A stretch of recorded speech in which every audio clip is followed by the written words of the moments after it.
Olá a todos.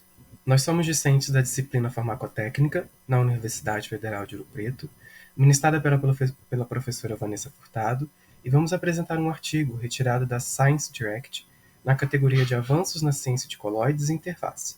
Ele é uma perspectiva histórica intitulada Revisão Crítica dos Procedimentos de Síntese, Aplicações e Potencial Futuro de Nanoemulsões. Nosso grupo é composto por Gabriela, Henrique, Yuli, Laura e eu, Thiago.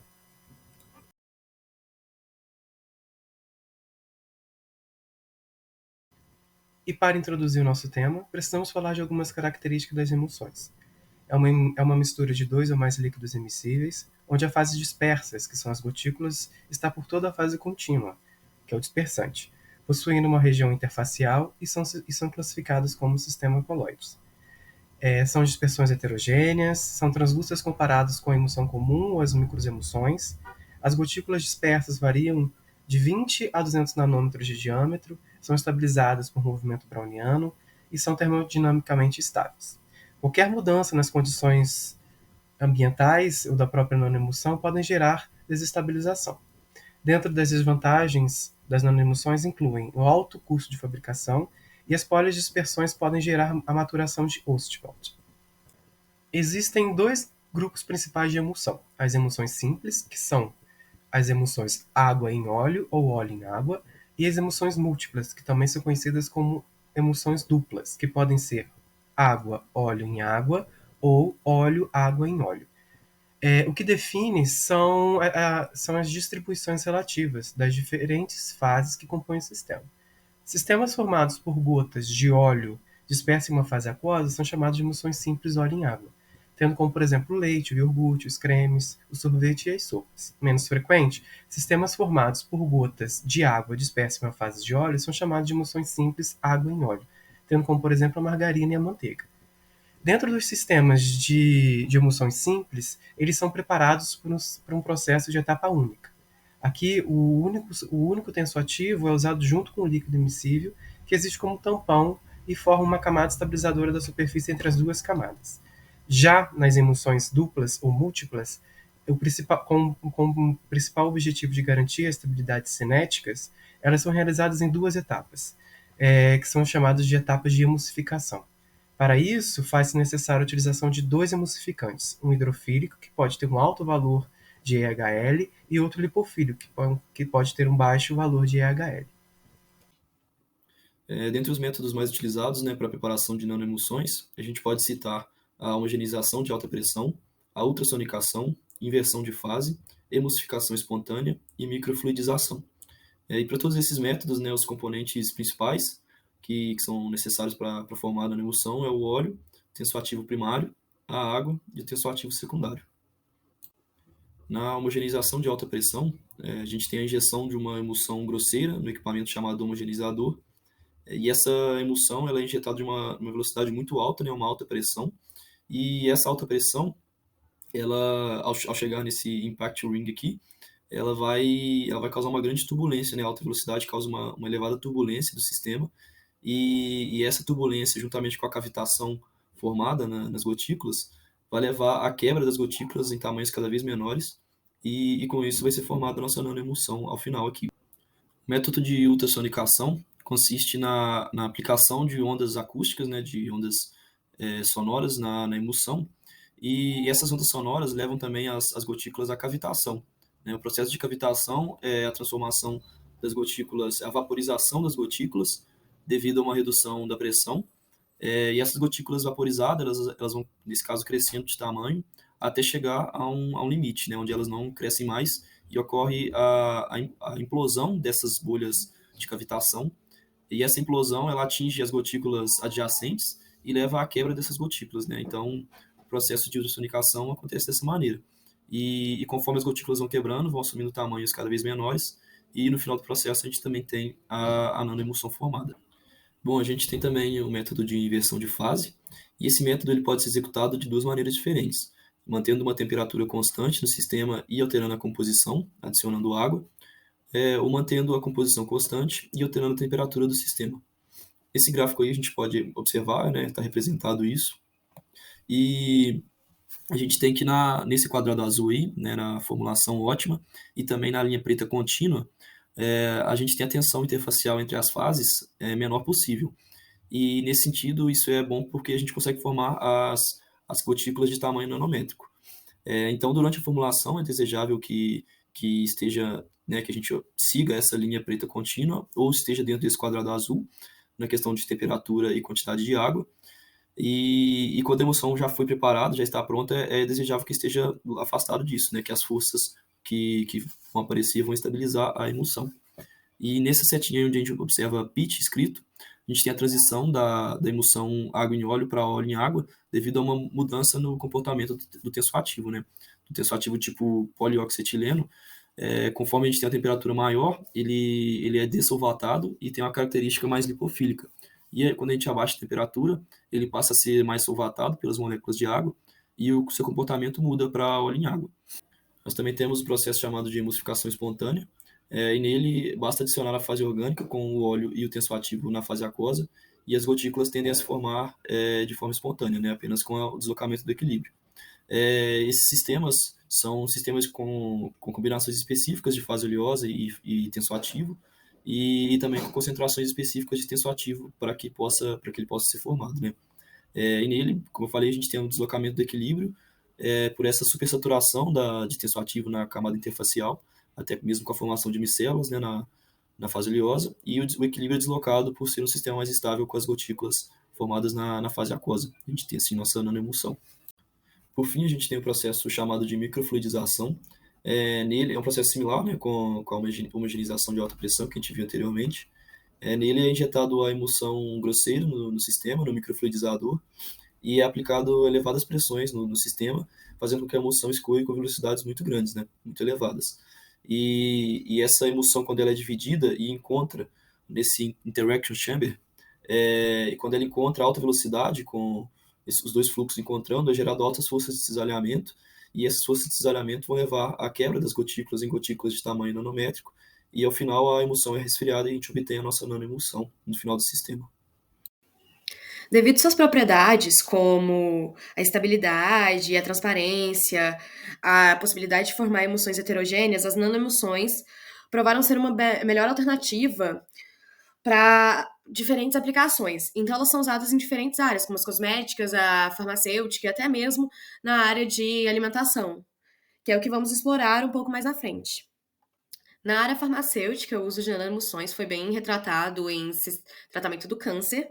E nós temos, por exemplo, as nanoemulsões magnéticas, que causam hipotermia no local. A hipotermia ela foi provada para reduzir os efeitos do câncer, uma vez que ela mata as células cancerígenas, mas não causa nenhuma injúria às células normais que estão naquele tecido.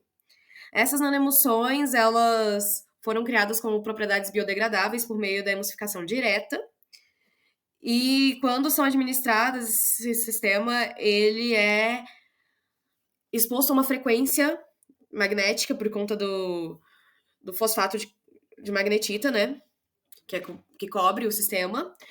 E quando são expostas a frequências específicas, causa hipotermia. Outra abordagem foi a terapia fotodinâmica, que vai colocar fotossintetizador na nanoemulsão, como representado no desenho, e esse fotossintetizador vai ser exposto depois a uma luz, que vai causar a formação de espécies reativas de oxigênio, que acabam agindo no tecido lesado e matando também as células cancerígenas. Outra abordagem para nanoemulsões em sistema de fármaco é uma entrega possível e eficiente para o alvo a partir do uso de nanomateriais. O artigo fala do 5-fluoracil, que é usado no tratamento do câncer de colo e que, como a forma dele em nanoemulsão agregada a outros polímeros, como PLGA, PLA, aumentaram a disponibilidade do fármaco no local, sendo que o PLGA teve maior concentração no local estudado do que simplesmente o 5-fluoracil, o que aumenta o efeito do fármaco e sua especificidade para o alvo. Outro uso das nanoemulsões, que inclusive ficou muito famoso durante a pandemia, é em vacinas. E esse uso nas vacinas mostrou uma maior estabilidade da proteína, inclusive mantendo sua integridade estrutural e sua especificidade, o aumento da resposta imune de imunoglobulinas, como IgA, IgG1, IgG2A e IgG2B, e também aumentou a resposta imune de citocinas, que vão matar as células do antígeno. Essa habilidade de serem bons carreadores de vacina para nanoemulsão se dá porque são capazes de ficarem mais tempo em circulação e podem se apresentar de forma mais específica às células apresentadoras de antígenos. E isso faz com que elas sejam mais efetivas especificamente para criar uma resposta imune. Também foram usadas para aumentar a biodisponibilidade de fármacos pouco solúveis. E isso se dá porque a forma de nanoemulsão, como mostrada na imagem, vai manter o fármaco protegido incorporado dentro do sistema de nanoemulsão. Então, ele vai sofrer menos a degradação do sistema em que está sendo administrado e vai ficar mais tempo presente para poder chegar no alvo certo. Então, vai ter uma maior biodisponibilidade. Além do uso em vacinas e câncer, outras doenças também apropriam-se do uso das nanoemulsões por conta da maior penetratibilidade e maior biodisponibilidade dos fármacos, como é o uso oftálmico para o tratamento do glaucoma, o uso dermatológico para o tratamento da dermatite atópica, o uso sistêmico na hipertensão arterial e pulmonar. E, além disso, também é usado na alimentação e agricultura, uma vez que as nanoestruturas permitem você adicionar vitaminas e melhorar a uniformidade e textura dos alimentos sem alterar o sabor. E na agricultura, você tem uma maior potencialidade de atividade inseticida, como é o caso do norcataridin, descrito no artigo, que aumenta essa atividade e demonstra uma maior aplicação na indústria em geral. Bom, percebe-se que a aplicação das nanoemulsões varia de acordo com a necessidade do mercado. E com isso, o campo agrário ele teve um aumento da demanda e da taxa de produção dos produtos alimentícios, né, levando a um aumento do uso de pesticidas, já que as pragas são a principal causa de dano das culturas, levando a uma menor produtividade. Com isso, a nanoemulsão, nesse caso, ela foi preparada pelo método de emulsificação de baixa energia na pré-formulação, onde a deposição de calda por unidade na área folicular ela foi quantificada pela quantidade de calda coletada nas folhas, dividida pela área de folhas coletadas, resultando em uma menor deposição de spray. Já a nanoemulsão em cosméticos vão ter duas aplicações. Na primeira, referente à pele seca, é importante frisar que ela é formada devido a uma redução de ceramidas, que faz parte, né, da camada lipídica do extrato córneo, funcionando como um dos compostos que desempenham um papel na homeostase da barreira cutânea. A aplicação, a administração, na verdade, dessas ceramidas, ela não vai ser aconselhável, porque são insolúveis e vão resultar na formação de uma barreira impermeável à água, sendo assim, foi utilizada, nanoemulsões com combinação de ceramidas e ajuda de surfactante, levando a pele a aumentar a capacidade de penetração dessas ceramidas, aumentando também a eficácia e a segurança dos produtos cosméticos. Com o tamanho do glóbulo ajustável, as nanoemulsões elas relataram menos irritação da pele pela penetração de gotículas através dos folículos pilosos e poros, não afetando os tecidos saudáveis. Com isso, leva a uma melhor hidratação da pele, devido à penetração efetiva, de nanogotas, uma aparência visual mais agradável e a estabilização dos ingredientes cosméticos.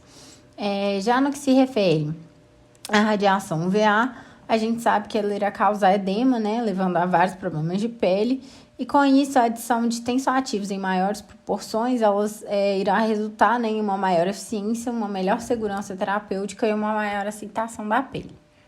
Por fim, tem-se outras aplicações das nanoemulsões, como em desinfetantes, que vão tornar os desinfetantes não corrosivos e inofensivos para os animais, mas muito eficazes para as bactérias, quando essa nanoemulsão vem adjunto com o ingrediente ativo de paraclorometoxetanol.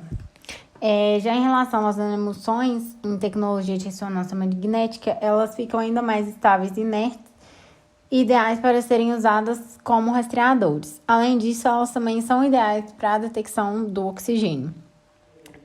Na microtomografia computadorizada, aumentou-se não apenas a eficiência, mas também reduziu a toxicidade do agente de contraste que é utilizado. Diversas vantagens foram atribuídas às nanoemulsões, como a taxa eficiente e regulada de liberação do fármaco, eficácia incomparável e prolongada, absorção ajustável do fármaco, redução dos efeitos colaterais e a proteção dos fármacos contra a degradação enzimática, por exemplo. Em relação às limitações, podemos citar o custo do processo, uma vez que necessita de técnicas e instrumentos específicos para a redução do tamanho de partícula, e também o amadurecimento de Oswald, por prejudicar o uso das formulações.